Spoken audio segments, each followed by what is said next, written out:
plus en plus, oui. D'accord, merci.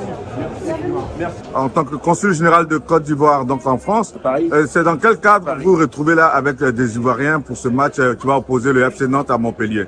Conformément à la promesse faite à l'association des étudiants de se retrouver ici avec certains aînés de la ville et de la région pour partager quelques moments de convivialité.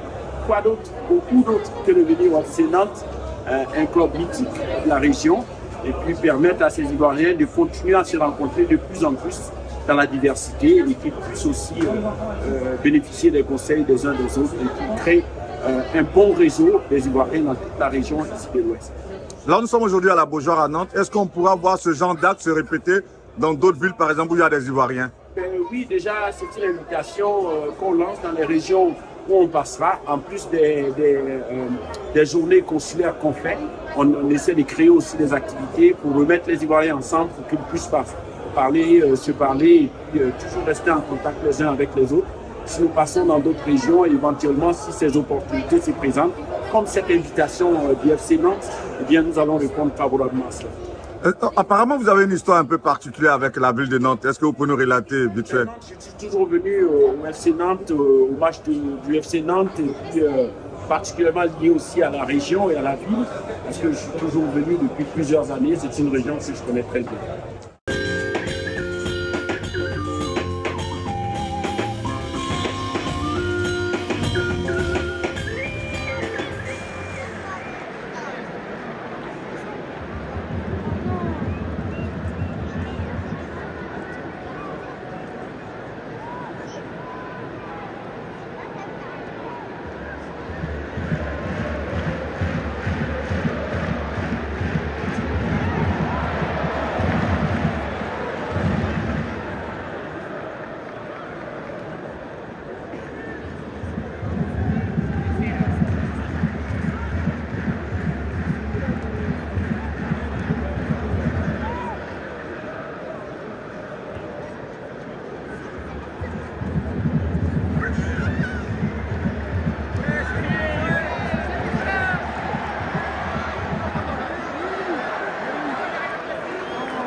Vous venez d'assister au match Nantes-Montpellier qui a vu la victoire de Nantes sur Montpellier, et ce grâce au consulat général de Côte d'Ivoire en France.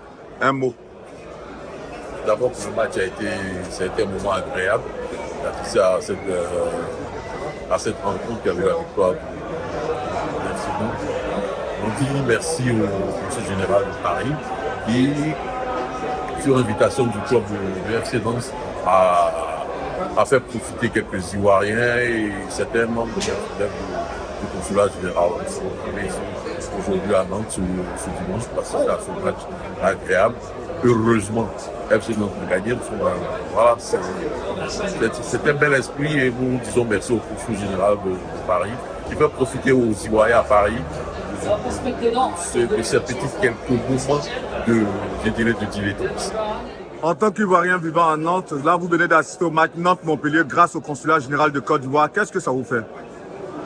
C'est un réel plaisir pour moi, parce que je représente la MADI, la Maison des Ivoiriens, Pays de la Loi, de ce Soko. C'est un plaisir pour moi de se rapprocher des instances françaises, parce que c'est d'entité en entité. Inviter le consulat pour le match, c'est un plaisir pour toute la communauté africaine, en particulier la communauté ivoirienne, et dont j'en fais partie. Je suis très fier d'être là. Ça montre que la Côte d'Ivoire avance et qu'on a compris dans la diplomatie qu'il faudrait que nous soyons unis, main dans la main, pour déployer le brassage culturel en soi. C'est ça, c'est d'apporter à chacun de son côté ce qu'il sait faire. Et cela passe par ce genre de rassemblement où on échange, dans la convivialité et c'est très beau. Merci à vous, M. Guillaume Bergès, pour votre support, votre apport, votre couverture médiatique aussi. C'est important. C'est important, il faut qu'on se valorise entre nous avec nos valeurs, avec nos capacités. C'était un très très beau match et j'aimerais que mon équipe aussi, mon pays, joue pareil et remporte tous les matchs jusqu'au final, voire même remporter la CAN. Ben, qu'est-ce que ça fait cet élan déjà, le fait que le consulat vienne vers des Ivoiriens et les convie à de tels événements? Qu'est-ce que vous, en tant qu'Ivoirien, ça vous fait? Eh ben, moi, ça me fait vraiment plaisir. Parce que de là à avoir le consul qui se déplace déjà à Nantes, c'est des choses qui n'ont jamais été faites. Donc, le fait que le consul vienne à Nantes et qu'il nous invite, pour moi, je crois que c'est une année de gagner. C'est du fond du cœur que je le dis ça. C'est pas donné aux consuls de venir nous voir. Jamais les consuls qui sont passés sont venus à Nantes. Et c'est le seul.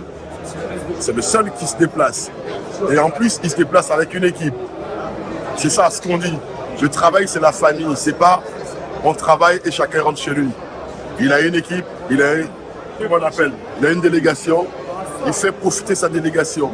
De sorte que ça se familiarise. Et c'est tout ce qu'on demande. C'est tout ce qu'on demande.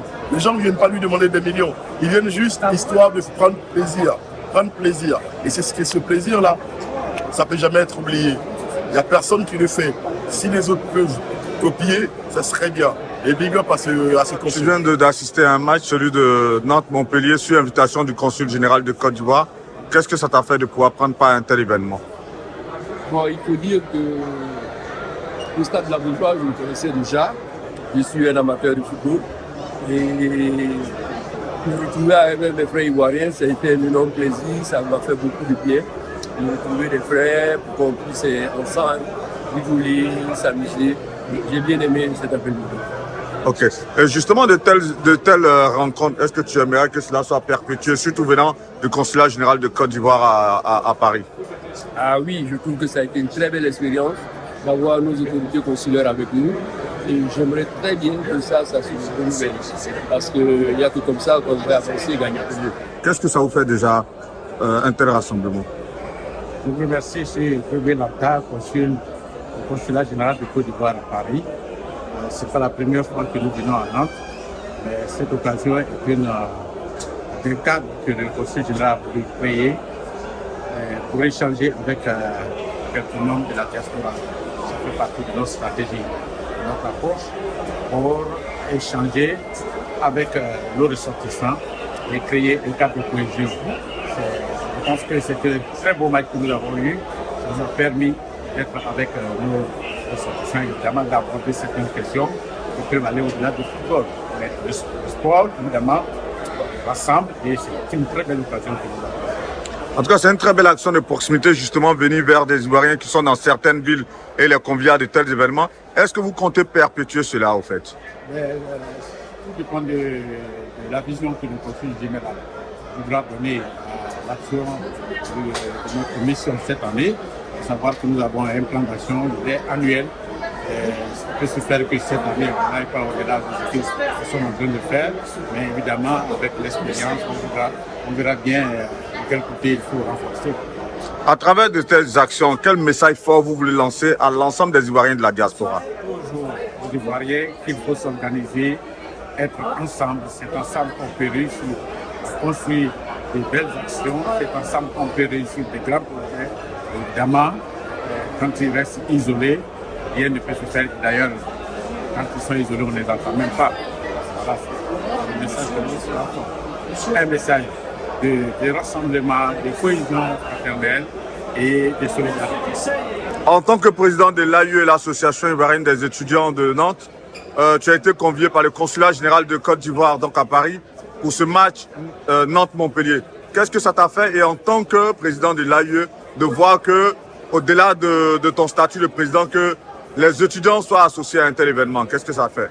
Alors, merci beaucoup, M. Guillaume Bergès, pour cette petite interview. Alors, je suis très content, moi, en tant que président de l'AIENEC, d'avoir été convié à cette rencontre par M. le consul général Issaka Pénété.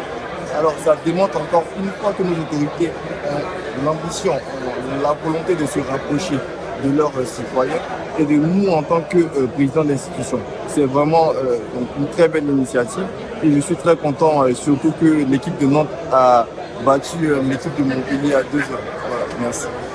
Mais qu'est-ce que cela fait réjaillir comme message fort, on va dire, à la communauté estudiantine, surtout les étudiants ivoiriens de la diaspora? Selon toi, quel message fort cela renvoie? À la communauté estudiantine, ça démontre une seule chose, que le consulat, que le pays, que les autorités ivoiriennes sont très présentes pour accompagner les étudiants dans leur démarche ici en France et dans leur processus d'évolution. C'est tout ce que ça démontre. Son Excellence, Isaka Konaté, vous avez invité en tant que consul général de Côte d'Ivoire à Paris, donc les Ivoiriens à voir ce match Nantes-Montpellier. Vous êtes venu aussi avec des membres de votre cabinet, on va dire ça comme ça. Qu'est-ce que ça vous a fait de voir ces Ivoiriens réunis autour de vous pour ce match, pour lequel vous les avez conviés? Écoutez, moi, je suis particulièrement satisfait de l'esprit de cohésion. C'est ça le plus important, c'est la cohésion. Je suis content que cette activité puisse permettre de réunir des Ivoiriens. Et il faut continuer, sans moi ou avec d'autres personnes, de rassembler les Ivoiriens tant qu'on peut, afin qu'il y ait une cohésion globale, qu'on puisse travailler tous ensemble, comme on peut. C'est dans l'intérêt supérieur de notre pays. On sent que votre démarche est une démarche de proximité, surtout que très souvent, l'impression qu'on a, c'est que les institutions sont repliées sur elles-mêmes. Le fait de venir vers les Ivoiriens, vous, quel message fort vous voulez renvoyer au sein de la communauté en posant un tel acte? Et je pense que il y a aussi l'effort de bouger l'administration vers la communauté ivoirienne. C'est ce qu'on fait à travers les rencontres consulaires, où on traite des démarches consulaires des Ivoiriens dans leurs localités respectives. Mais c'est toujours bien de venir au contact des Ivoiriens, de comprendre aussi la réalité de leur quotidien et de voir comment est-ce qu'on peut adapter les politiques que nous mettons en place en faveur de la diaspora ivoirienne, mais en faveur des Ivoiriens qui sont établis ici dans nos circonscriptions consulaires ou simplement en France. Moi, je travaille à la cohésion, à l'entente et puis à la compréhension globale que tous les Ivoiriens peuvent se mettre ensemble et engager des actions qui permettent à la Côte d'Ivoire de rayonner davantage et toujours encore plus. On sait que la CAN c'est dans quelques mois. On vient de voir l'équipe de Nantes gagner Montpellier 2-0. Qu'est-ce que cela vous fait de savoir que la Côte d'Ivoire est engagée pour la Coupe d'Afrique dans quelques mois? Est-ce qu'on s'attend en tant que consul général à des victoires de notre pays? Ou qu'est-ce que cela a pu vous rappeler comme ambiance de voir cette équipe-là de Nantes gagner là ce soir à la Beaujoire? Moi, je souhaite qu'on ait d'abord la plus belle des CAN de l'histoire de la Coupe d'Afrique des Nations, parce qu'on est un pays d'hospitalité, un pays d'ouverture. Je souhaite qu'on ait la meilleure des CAN et je n'ai aucun doute quant à la Coupe d'Afrique des Nations que nous allons avoir. Quant au parcours des éléphants, tout dépendra de notre organisation, mais j'ai foi que nous allons saisir l'opportunité que nous avons de l'organisation à domicile de la Coupe d'Afrique des Nations pour performer au meilleur niveau et probablement gagner la Coupe d'Afrique des Nations. Et la troisième étoile, ce serait extraordinaire, ce serait fantastique pour notre pays. On termine sur la dernière question. Là, aujourd'hui, nous sommes à Nantes avec la communauté ivoirienne. Votre prochaine invitation, on va dire pour d'autres communautés ivoiriennes vivant dans d'autres villes françaises, ce sera pour quand, en termes de perspective? Nous serons dans les semaines à venir à Lille. Ensuite, nous reviendrons vers Rennes, où nous devons aller. Et puis ensuite, on va redéfinir les autres étapes à partir de l'étape de Rennes. Mais ce sera Lille, ensuite Rennes.